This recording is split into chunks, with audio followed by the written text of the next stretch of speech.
বুদ্ধি আর পরিশ্রম দিয়ে যদি কোনো কাজ করা হয় তাহলে কোনোদিনই ব্যর্থতা পাওয়া হয় না, সফলতা অবশ্যই পাওয়া হয়। সেটা হয়তো একটুখানি দেরি হয়, কিন্তু সফলতা অবশ্যই পাওয়া যায়। সফলতা পাওয়ার জন্য অবশ্যই পরিশ্রম করে যেতে হয়, তার সাথে একটুখানি বুদ্ধি লাগাতে হয়।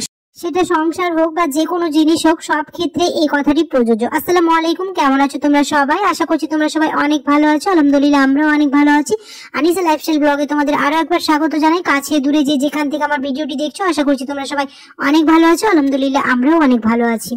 কাজ আর কাজ, ফাইনালি রান্নাঘরের কাজ শেষ হচ্ছে। শুধুমাত্র প্লাইগুলোই বসানো হয়েছে, সানমাইকা বসানো হয়েছে, কিন্তু জলের কাজ এখনো বাকি আছে, বেসিনের কাজ এখনো বাকি আছে। তো আজ যেহেতু ওদের লাস্ট দিন, তার জন্য এখানে বানানো হচ্ছে পরোটা। তো এখানে পরোটাগুলো এক এক করে ভেজে নিচ্ছি। সকালবেলা উঠে আজ কাজে লেগে পড়েছি, কারণ যেহেতু যতই হোক এতদিন কাজ করলো, আজ যেহেতু লাস্ট, একটুখানি ভালো কিছু অবশ্যই চেষ্টা করছি যাতে ভালো কিছু খাওয়ানোর। তার জন্য এখানে একদিক থেকে পরোটাগুলো ভেজে নিচ্ছি আর একদিকে বসাবো হচ্ছে খিরসা। তবে আজ চাল দিয়ে নয়, আজ হবে হচ্ছে আটা আর দুধ দিয়ে। খুবই সহজ পদ্ধতিতে বানিয়ে দেখাবো, আর খেতেও হয় অসম্ভব মজাদার। আমার তো চালের পায়েস থেকে ওটাই বেশি ভালো লাগে খেতে। তো আগে প্রথমে এটা ভেজে নিই, তারপরে আলু ভাজাটা আর ওটা করে নেব। আজকের ভিডিওতে অনেক কিছুই শেয়ার করবো। রান্নাঘরের কাজ মানে কিভাবে হলো, সানমাইকার কোন কালারটা বসিয়েছি, আজকের ভিডিওতে সেটা শেয়ার করবো। আর তোমরা অনেকেই আমার ভিডিও দেখছো না, আগে অনেক ভালোবাসা দিচ্ছিলে, এখন অবশ্যই আমার ভিডিওগুলো দেখবে আর অনেক অনেক অনেক ভালোবাসা দিবে। আর কমেন্টে জানাতে ভুলবে না আমার ভিডিওগুলো কেমন হচ্ছে। তোমরা যদি এরকম করে পাশে না থাকো তাহলে আমার ভিডিও বানাতে ভালো লাগবে না। তাই অবশ্যই তোমাদের রিকোয়েস্ট করবো, আমার ভিডিওগুলো দেখবে, আমার পাশে থেকো আর ফুল ওয়াচ করার চেষ্টা করো, তাহলে আমার খুব ভালো লাগবে। আর নতুন নতুন ভিডিও দিতে ভালো লাগবে। মাঝখানে আমি খুবই কম রেসপন্স পাচ্ছি, তার জন্য ভিডিও বানাতে একদমই ভালো লাগে না। তো অবশ্যই আমার পাশে থেকো, যাতে আরো আমি নতুন নতুন টিপস ভিডিও তোমাদের জন্য আনতে পারি, নতুন নতুন ব্লগ ভিডিও আনতে পারি।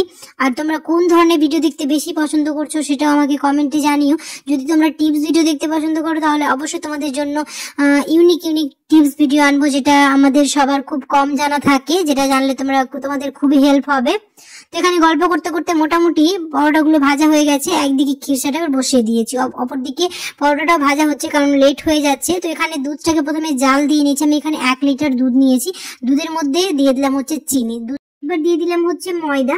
একটুখানি জলের সাথে মিক্স করে এক হাতে দিব, আর এক হাতে এরকম নাড়তে থাকবো, নাহলে এটা দলা পাকিয়ে যাবে। এরকম সমানে নেড়ে চেড়ে দেবো। আর গ্যাসের ফ্লেমটাকে মিডিয়াম টু লো করে রাখবো, হাই করে দেবো না।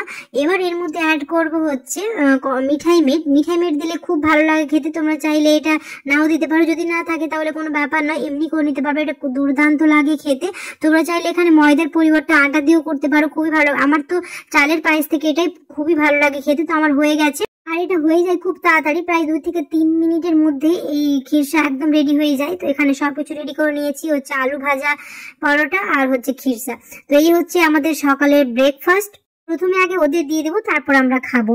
সকালে ব্রেকফাস্ট করে নিয়েছি, আর ওইদিকে প্রায় মোটামুটি কাজ হয়ে গেছে। বাকি টুকটাক যে কাজগুলো আছে সেই কাজগুলো করছে। আর ভাবলাম যে একটা ঘর আচ্ছা পরিষ্কার করে নি, যেহেতু পুরো বাড়ি পরিষ্কার করতে অনেকটাই সময় লেগে যাবে, আর হাতে সময় নেই। একদম রোজা কাছিয়ে আসলো, আর মাত্র 2 দিন আমাদের হাতে সময় আছে। আর আমার মনে হয় না 2 দিনে কাজ করে শেষ করতে পারবো বাড়ির, কারণ প্রত্যেকটা কর্নার পরিষ্কার করতে হবে। তাই সবকিছু নামিয়ে পুরো ডিপ ক্লিন করতে হবে। তাই ভাবলাম একটা ঘর করে রেখে দিই, তারপরের দিন আবার বাকি কাজগুলো করব। ড্রয়িং রুম বাকি আছে, বাথরুম বাকি আছে, কারণ ধুলো তো না, প্লায়ে যেহেতু কাজ হয়েছে, তো ওই গুঁড়িগুলোই সব কর্নারে মনে হচ্ছে এমনভাবে ছড়িয়ে আছে। তাই এটাকে আগে ভাবলাম যে ঘরটাকে একটা একটা করে ঘর পরিষ্কার করে নিই। তো এখানে ভিনিগার আর ভিম জেল দিয়ে একটা জলের লিকুইড বানানো হয়েছে, ওটা দিয়ে পুরো দেয়ালটাকে ক্লিন করা হচ্ছে। যেহেতু রোজা তো চলে এলো, একদম পুরো ডিপ ক্লিন করে নেব। আর এই ঘরে আমার যে জিনিসটা রাখা ছিল ওটাকে ওই ঘরে ট্রান্সফার করে দিয়েছি, আর ওই ঘরের শোকেসটা এই ঘরে নিয়ে এসেছি। খুব তাড়াতাড়ি তোমাদের দেখাবো যখন পুরোপুরি ক্লিন করা হয়ে যাবে। তো সবকিছু মুছে দিয়ে উপরে সাজানো হয়ে গেছে।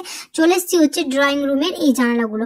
ভাবলাম ওটার সাথে সাথে এই কাজগুলো করে রেখে দিই, তাহলে একটা কাজ এগিয়ে থাকবে। আর এত ধুলো, যেহেতু এগুলো আউটডোর জানালা, একটুখানি বেশি ধুলো হয়। তো প্রথমে আগে এরকম একটা ব্রাশ নিয়ে আগে একদিকে ধুলোগুলো করে নিচ্ছি, তারপরে ভ্যাকুয়াম ক্লিনার দিয়ে ক্লিন করলে খুব সুন্দরভাবে দেখি পরিষ্কার হয়ে যায়। তার জন্য এরকম করে পরিষ্কার করে নিচ্ছি, কারণ একেবারে ভ্যাকুয়াম ক্লিনারে হচ্ছে না। তো আগে প্রথমে একদিকে ধুলোগুলো করে তারপর ভ্যাকুয়াম ক্লিনারে দিয়ে খুব সুন্দরভাবে এরকম করে পরিষ্কার হয়ে যাচ্ছে। আর বাড়িঘর পরিষ্কার করলে মনটাও ভালো লাগে। আর অনেকদিন থেকে বাড়িঘর এত নোংরা হয়েছিল, তাই ভাবলাম যে না এবার আর দেরি করলে চলবে না, ঝটপট এবার পরিষ্কার করে নিতে হবে। আর এখানে যেহেতু মানি প্ল্যান্টের গাছ লাগানো ছিল তার জন্য এখানে পুরোটাই মাটি জমা হয়ে গেছে, তো এটাকে তো খুব ভালো করে পরিষ্কার করে নিতে হবে। আর দেখতে পাচ্ছ কতটা নোংরা হয়ে আছে, তো এটা পরিষ্কার করতে বেশি একটু সময় লাগলো। আর যেহেতু এগুলো বাইরে জানালা, মাটি তার সাথে সাথে বাইরের ধুলো, আর আমাদের বাড়িতে এত ধুলো হয় যে সবকিছু যদি ক্লিন করে না রাখি তো খুবই চাপের ব্যাপার হয়ে যায়। আর কয়েকদিন তো এই কাঠের কাজ হলো, তার জন্য আরো মনে হচ্ছে বাড়িঘর একদম অপরিচ্ছন্ন হয়ে গেছে।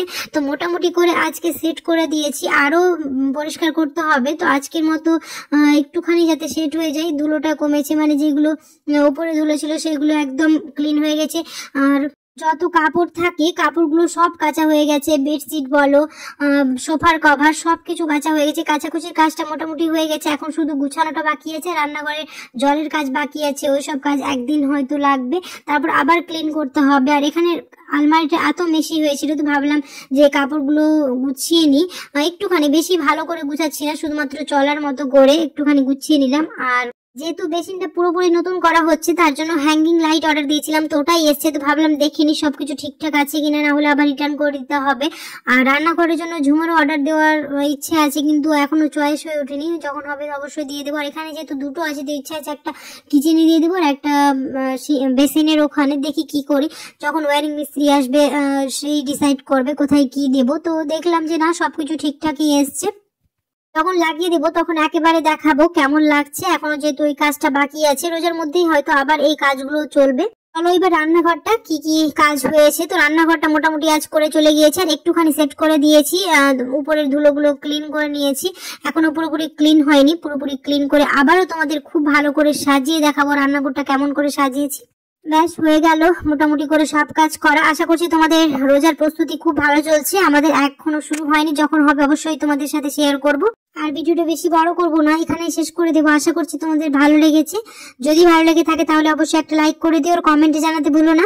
আর ভিডিওর কোন পার্টটা তোমাদের সবচেয়ে বেশি ভালো লেগেছে সেটা অবশ্যই জানিও, আর তোমাদের রোজা কেমন কাটছে সেটাও আমাকে কমেন্টে জানিও। আর জানি ভিডিওটা আসতে একটুখানি লেট হয়ে গেল, খুব তাড়াতাড়ি নতুন ভিডিও আসবে। সবাই খুব ভালো থাকবে, সুস্থ থাকবে, সাবধানে থাকবে। আল্লাহ হাফেজ।